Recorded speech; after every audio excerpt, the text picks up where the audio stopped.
Bueno, eh, bien. Entonces habíamos dicho que esta ecuación llamada de Kurzbach, la ecuación de Kurzbach, que es la modificación hecha a la ecuación de Gröbler, solamente para abrir o de alguna manera diferenciar las juntas completas de las juntas semijuntas, y de esa manera no hacernos lío en el conteo de las juntas, ¿ah? Al ingresarlas a la ecuación. Bueno, hicimos algunos, espero que no tengan problema con el, el análisis relacionado con ver qué tipo de junta tenemos y que cuántos grados de libertad va a restringir una u otra junta. No nos olvidemos del orden de la junta, que es algo que normalmente se olvida. Esta junta es una junta múltiple, esta es una junta simple. Acá el orden de esta junta vale 2, porque son 3 los eslabones que llegan a la junta. En cambio aquí, esto es una junta simple porque llegan 2 eslabones, por lo tanto vale 1.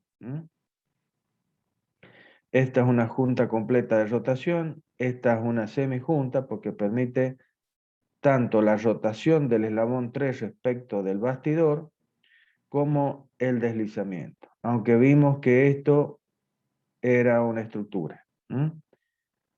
Acá exactamente lo mismo, acá acordémonos que esto es una junta de corredera y que es una junta que permite solo un grado de libertad. Dije que si bien veíamos que se indicaba al bastidor de un solo lado del cuerpo, de este bloque, que es la corredera, se sobreentiende que acá tendríamos, digamos, la otra guía, de tal manera que este bloque no puede rotar, pero la forma de esquematizarlo es como está indicado ahí. Bien, perfecto.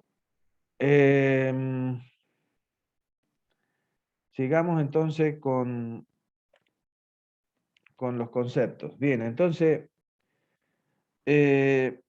una vez que hemos definido y hemos dado el conocimiento de qué es lo que son los eslabones, cómo se clasifican, de las juntas, de la definición de un mecanismo como mecanismo de una cadena cinemática, de una máquina, bien, y de los grados de libertad relacionados a un cuerpo, por un lado, que sería un eslabón, y a un ensamble de eslabones, que sería un mecanismo.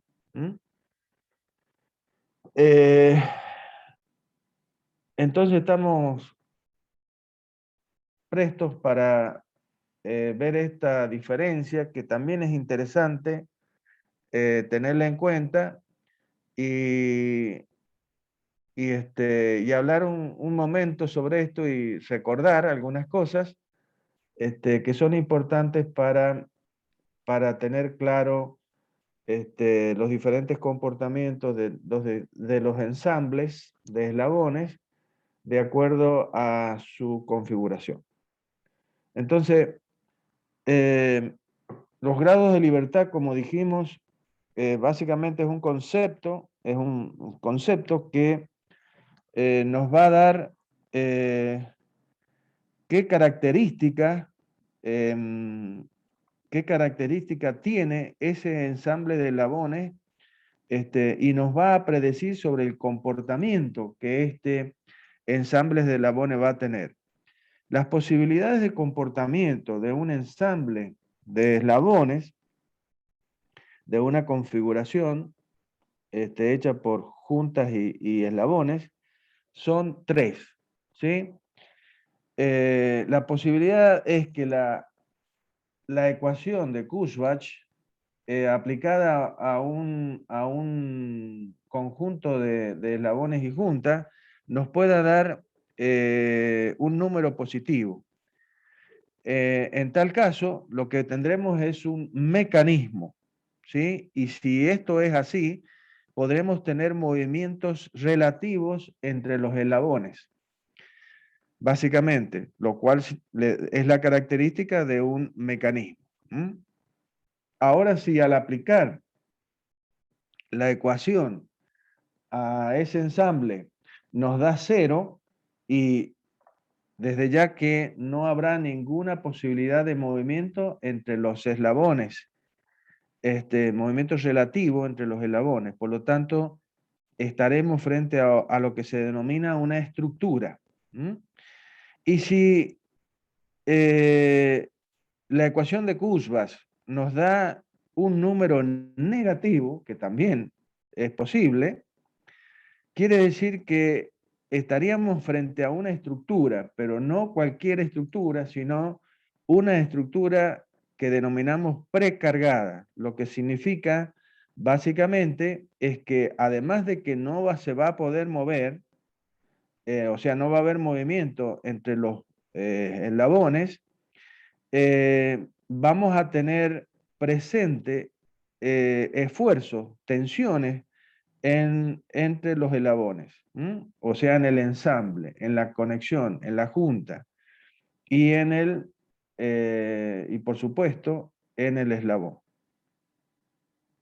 Bien, esto que acabo de decir está graficado en la pantalla de su computadora, básicamente por esos 3 dibujitos, en los cuales el primero es algo que ya lo hemos visto y que conforma el ensamble de eslabones mínimo para que nos dé como resultado un mecanismo, que es el cuadrilátero articulado, y que es, como ya les dije, el mecanismo más básico que existe. Un mecanismo conformado por 4 eslabones y 4 juntas de rotación, juntas completas que restringen 2 grados de libertad y permiten 1 grado de libertad entre los eslabones. Y donde al menos uno de esos eslabones va a ser bastidor, para que realmente eso sea un mecanismo. Bien, en los 3 casos hemos considerado a un eslabón como mecanismo, como ven ustedes, está esquematizado como un eslabón, pero con las rayitas abajo que indican que está aterrizado. Aterrizado significa que está fijado al plano de referencia y por lo tanto tiene todos sus grados de libertad restringidos. Grado de libertad 0, ese eslabón. Bien, si aplicamos la ecuación de Kurzbach a ese primer ensamble de eslabonamiento, y como ustedes ven tenemos 4 eslabones y tenemos 4 juntas completas, como ya lo analizamos. No tenemos ninguna semijunta, no quiere aparecer el... Bien, dije, tenemos 4 eslabones, tenemos 4 juntas completas que restringen 2 grados de libertad y tenemos ninguna semijunta, por lo tanto tendremos 3 por 3, 9, menos 8, 1. 1 grado de libertad para el mecanismo de 4 eslabones. Vuelvo a repetir, es el mecanismo más básico que puede existir y que nos permite 1 grado de libertad. Significaría entonces que yo debo conocer todos los datos referidos a un eslabón para que de esa manera pueda conocer el comportamiento de todo el mecanismo. ¿Sí? O lo que es lo mismo, dicho de otra manera, yo necesito tener un actuador que energice, o sea, que le dé movimiento a un eslabón del mecanismo para controlar el movimiento de salida de este mecanismo. Bien. En la segunda gráfica tenemos un ensamble de 3 eslabones conectados por 3 juntas completas, ¿sí? Como estamos viendo. Si le aplicamos la ecuación de Kurzweil, vamos a ver que tenemos 3 eslabones, 3 juntas completas, ninguna semijunta, por lo tanto tendremos 0 grado de libertad. ¿Qué es esto? Una estructura. Bien, el tema es que cuando conformamos este ensamble de 3 eslabones, van a ver que a medida que vamos ensamblando los 2 eslabones al eslabón bastidor, conectando los nodos a través de un perno, de un tornillo, ¿sí? Colocaremos y finalmente pondremos el tercer perno, que al unir los 2 eslabones, la característica es que no vamos a hacer ningún esfuerzo por hacer esa unión, esa conexión, esa junta. Al terminar de ensamblar los 3 eslabones. Entonces, básicamente, esa estructura es una estructura simple, ¿sí?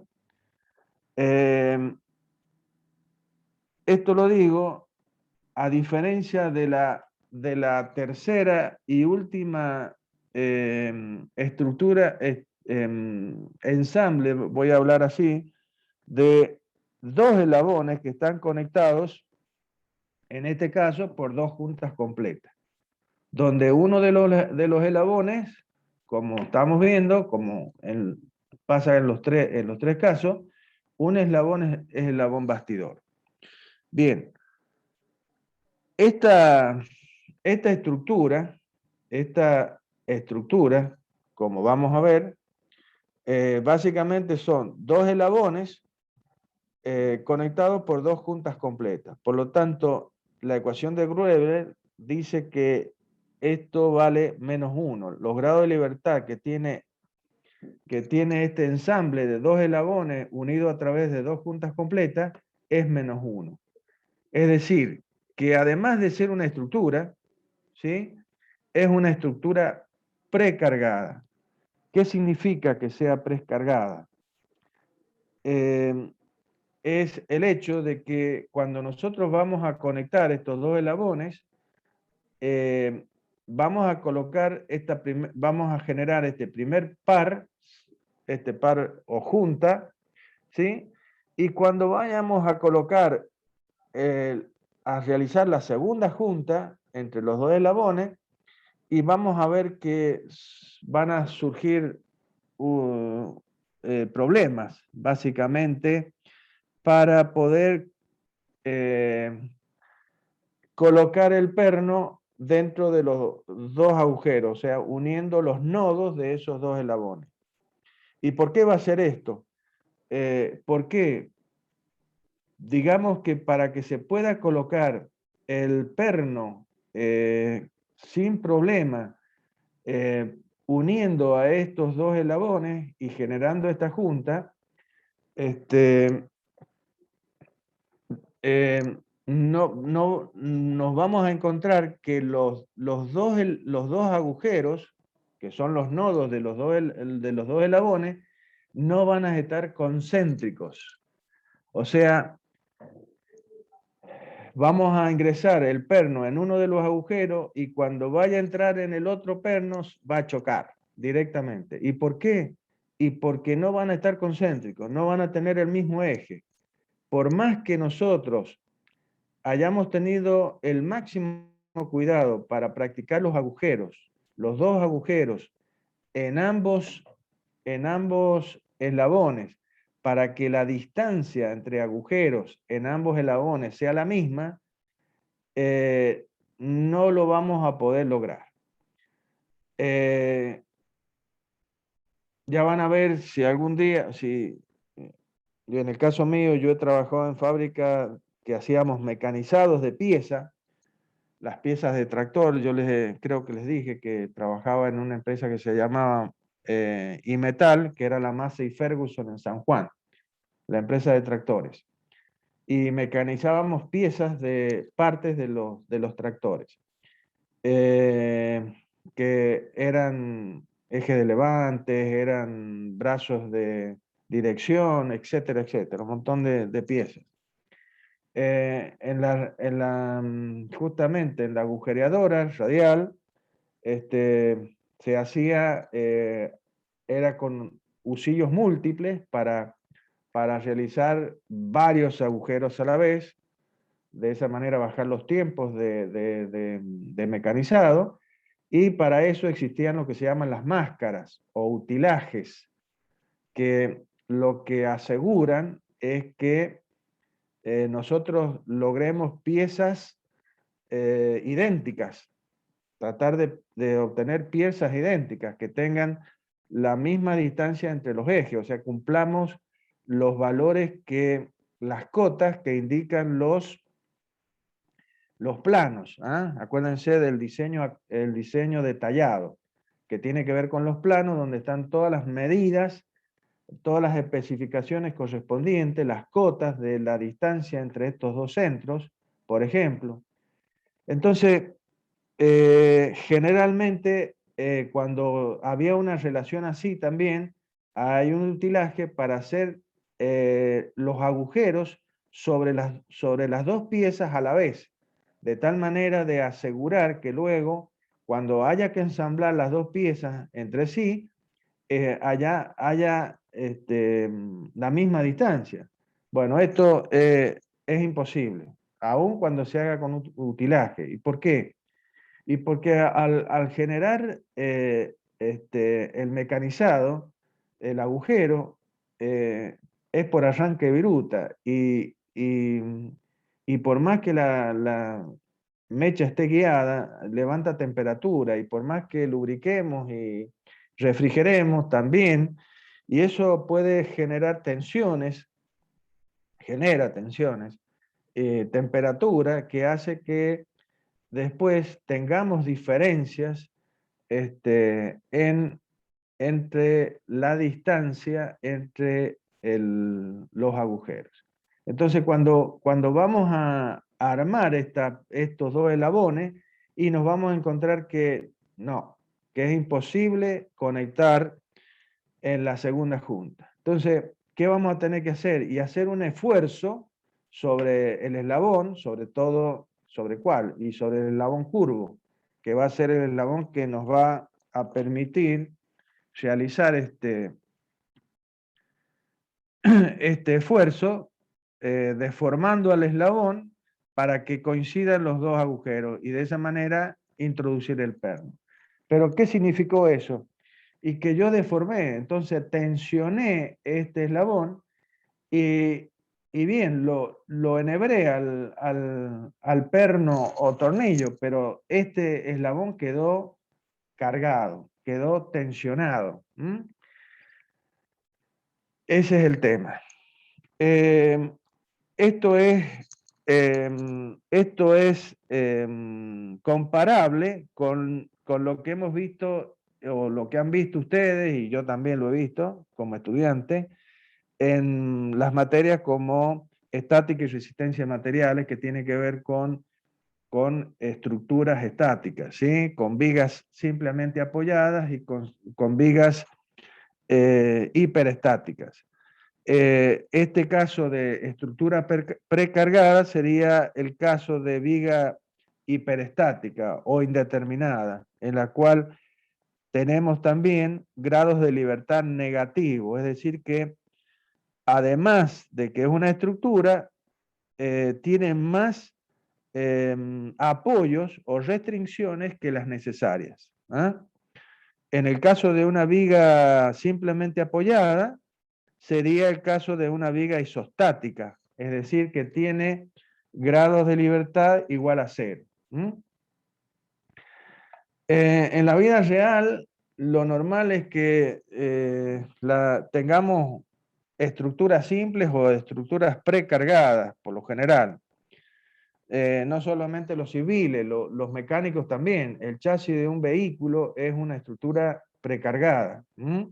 Y muchas partes son estructuras precargadas, básicamente porque no tienen juntas de rotación, ¿m? De rotación, sino son piezas que están soldadas.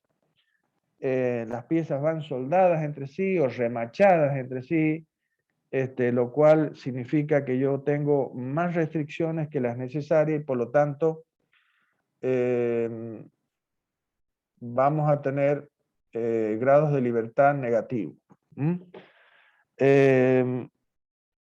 Por ejemplo, una estructura, un ejemplo de estructura isostática podría ser el caso de un puente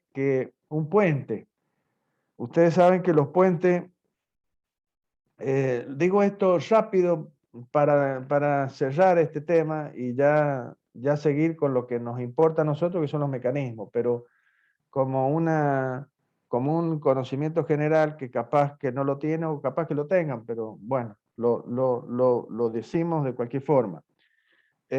Un puente es una estructura que está apoyada rígidamente sobre uno de los extremos, pero el otro trabaja normalmente sobre rodillos. ¿Y esto por qué? ¿Por qué sería esto? O sea que está libre. Es una estructura simple, o sea, una estructura isostática. ¿Por qué? Porque el puente, bajo los efectos de los cambios de temperatura, frío, calor, el puente se aumenta su longitud, se dilata o se contrae. Y esto, si nosotros tuviéramos el puente agarrado rígidamente, ¿sí? En ambos lados, en ambos extremos, y el puente llegaría que en alguno de los dos apoyos se va a partir, se va a romper. Es lo que pasa en la circunvalación, en la zona a ver, sí, noroeste de la circunvalación, donde no tenemos pavimento hecho de alquitrán, sino de bloques de cemento. Y ustedes ven que vamos en el vehículo y vamos golpeando, golpeando, golpeando. Y son las juntas de dilatación, que a veces no se calculan correctamente, entonces la dilatación y la contracción sufrida por esos bloques hacen que se rompan y que se eleven unos respecto de otros. Bien, de cualquier manera, nosotros estamos rodeados de estructuras y de mecanismos. La propia silla en la que están sentados es una estructura hiperestática. ¿Por qué? Y porque no está articuladas de tal manera que hayan juntas de rotación. Está todo soldado o está remachado o está atornillado. O sea que tienen más restricciones, tienen más vínculos que los necesarios.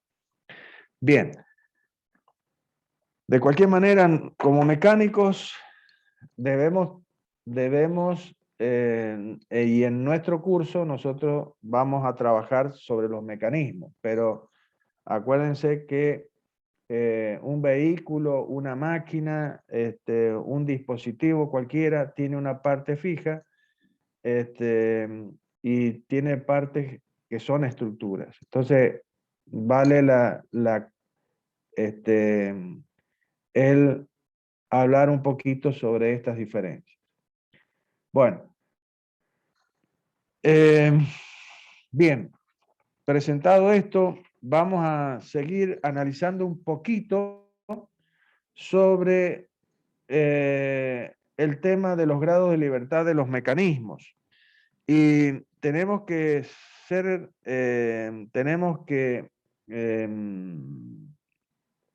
la necesidad de tener que mostrar el hecho de que la ecuación de Kurzbach o de Gröbler tiene lo que se denominan las paradojas, ¿sí? Que básicamente lo que muestran es que algo que parece ser no lo es. Eso es básicamente, y hablando en criollo, lo que sería una paradoja. Uno piensa que lo que tengo enfrente es algo y, no, y realmente no es lo que estoy viendo. Básicamente es eso. Y justamente pasa con la ecuación de Groebler que en algunos ensambles de eslabones y juntas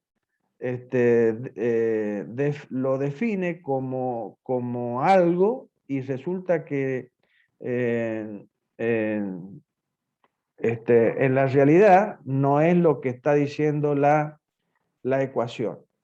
Y eso es por qué, básicamente, por algo que yo les dije el martes, y es que la ecuación de Groebler tiene en cuenta básicamente el número de eslabones, fíjense, la ecuación de Groebler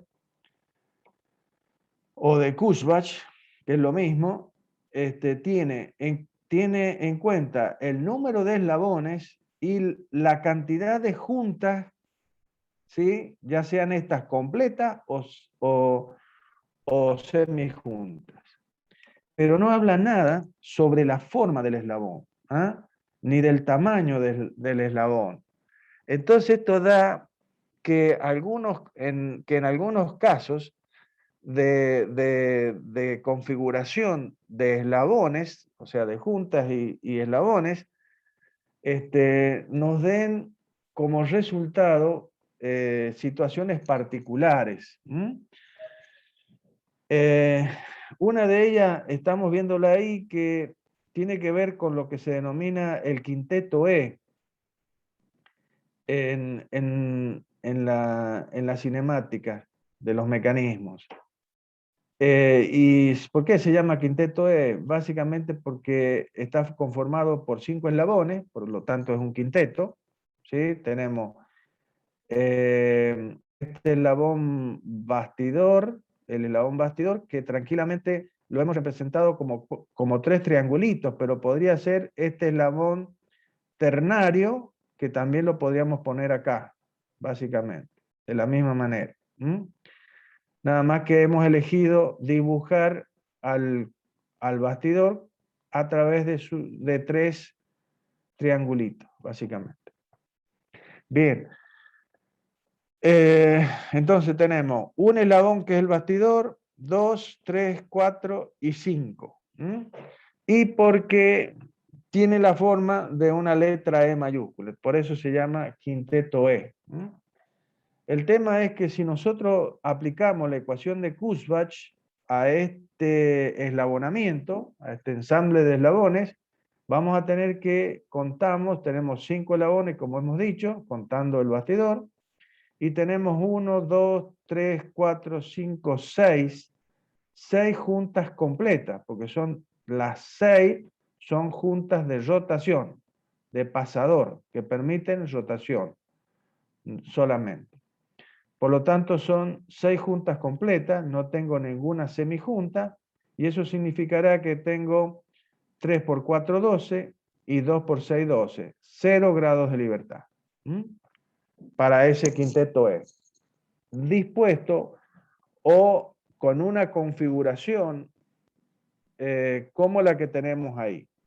Pero ¿qué pasa si nosotros a esos mismos eslabones los diseñamos de otra manera? En vez de que este sea un triángulo, vamos a considerar que es básicamente un eslabón lineal,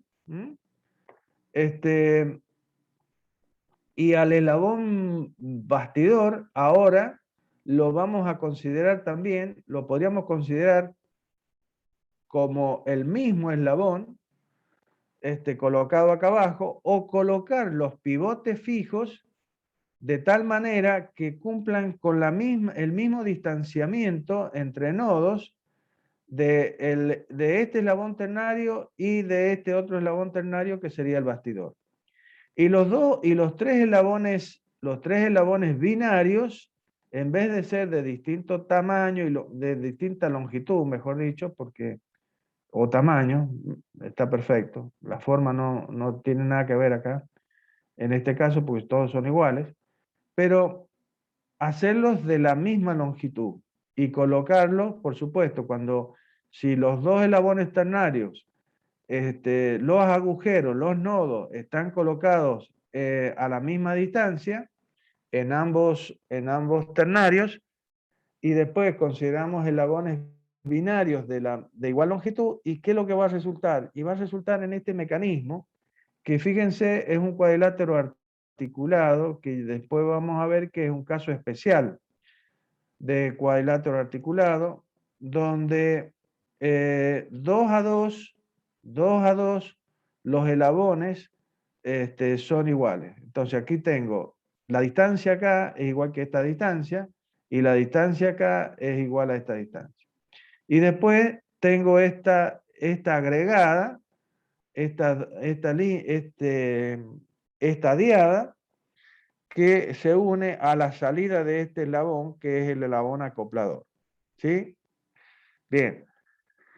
Esto conforma un sistema de dos cuadriláteros articulados conectados en serie. Entonces, desde ya que si ustedes le aplican a cualquiera de estos eslabones movimiento, cualquiera que yo le ponga un motor acá, este sistema va a girar de tal manera que este eslabón acoplador lo va a hacer manteniéndose paralelo a sí mismo. Pero este mecanismo va a girar sin problema. Por lo tanto, va a tener un grado de libertad, aunque la ecuación de Kurzweil diga que es una estructura.